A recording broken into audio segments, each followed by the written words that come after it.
இதே சனீஸ்வர பகவான் வந்து துலாம் ராசியிலிருந்து சஞ்சாரம் செய்யும்போது நடக்கக்கூடிய பரிகாரமா எடுத்தோம் அப்படின்னா, ஒரு சிறிய பீங்கானுடைய ஒரு கப் இல்ல குடுவையில வந்து பார்த்தீங்கன்னா, தேன் நிரப்பி, அ வீட்டில் பயன்படுத்தாத இடத்துல வந்து அத வந்து பதிப்பது நல்லது. ஒரு சின்ன பீங்கானா இருந்தா போதும்.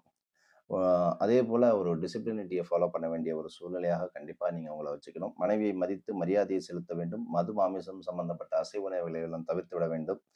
ஒரு புல்லாங்குழல்ல வந்து நாட்டு சர்க்கரையை நிரப்பி, மனிதர்கள் பயன்படுத்தாத வண்ணம் வீட்ல புதைப்பது சிறப்பாக சொல்லப்படக்கூடியது.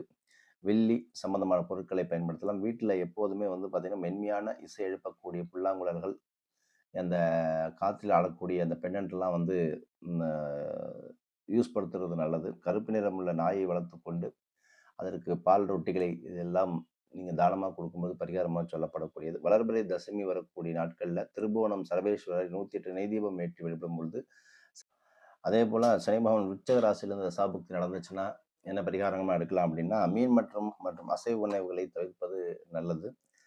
அதேபோல இவைகளை விடவில்லை என்றால் ஜாதகருக்கு செல்வ வளர்ச்சியில மிகப்பெரிய தடைகள், தொழில் இடையூறுகள் எல்லாம் கண்டிப்பாக வரும். ஆ எப்பயுமே ஒரு வெள்ளி காயின் வந்து பாக்கெட்ல வச்சுக்கிறது நல்லது.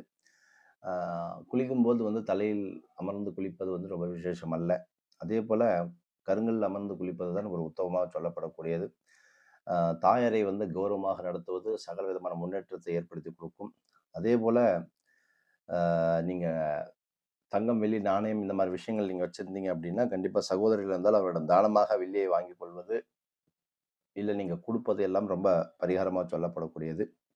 விதவைகளுக்கு உதவி செய்யுங்கள். மனைவி கையில வந்து வெள்ளி மோதிரம் அணிந்து, அவர்களுக்கு அணிந்து கொள்வது, இல்ல குடுப்பது ரொம்ப பரிகாரமா சொல்லப்படக்கூடியது. நரசிம்ம பெருமாளை சனிக்கிழமை அன்னைக்கு வழிபடுவதும், பிரதோஷ த பா பிரதோஷத்து அன்னைக்கு அதே சனி பகவான் வந்து தனுர் ராசியிலிருந்து தசாபுக்தி நடந்துச்சுன்னா, என்ன பரிகாரமா எடுக்கலாம் அப்படின்னா, வீட்டினுடைய கடைசி அறை வந்து பார்த்தீங்கன்னா, எப்பவுமே ஒரு போர்ஷன் வந்து ஒரு பக்கம் டார்க்கா நீங்க வைப்பது, ந ரொம்ப மிக முக்கியமான ஒரு பாதுகாப்பற்ற சூழ்நிலையை உருவாக்கி கொடுக்கும். ஸோ, வீட்ல எப்பயுமே இருட்டு அறையை உருவாக்காதீர்கள்.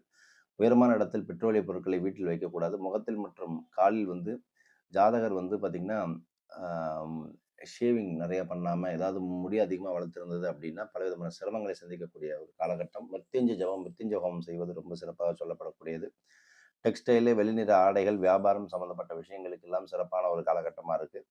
ஆம் தலையில் வந்து பார்த்தீங்கன்னா, உருமாலை என்று சொல்லப்படக்கூடிய ஜெபமாலை அணிந்து கொள்வது நல்லது. மத சம்பந்தமான உணர்வுடன் இருக்கும். எப்பவுமே அந்த இல்லீகல் ரிலேஷன்ஸ் வந்து நம்ப எடுத்துக்கக்கூடாது. கொச்சினூர் சனீஸ்வர பகவானை வழிபடுவதும், அதேபோல ஏழை எளியவர்களுக்கெல்லாம் தானம் குடுப்பதும் ரொம்ப விசேஷமான ஒரு வழிபாடாக சொல்லப்படக்கூடியது. காகத்திற்கு எள் கலந்த சாதங்களை கொடுப்பதெல்லாம் பரிகாரமாக சொல்ல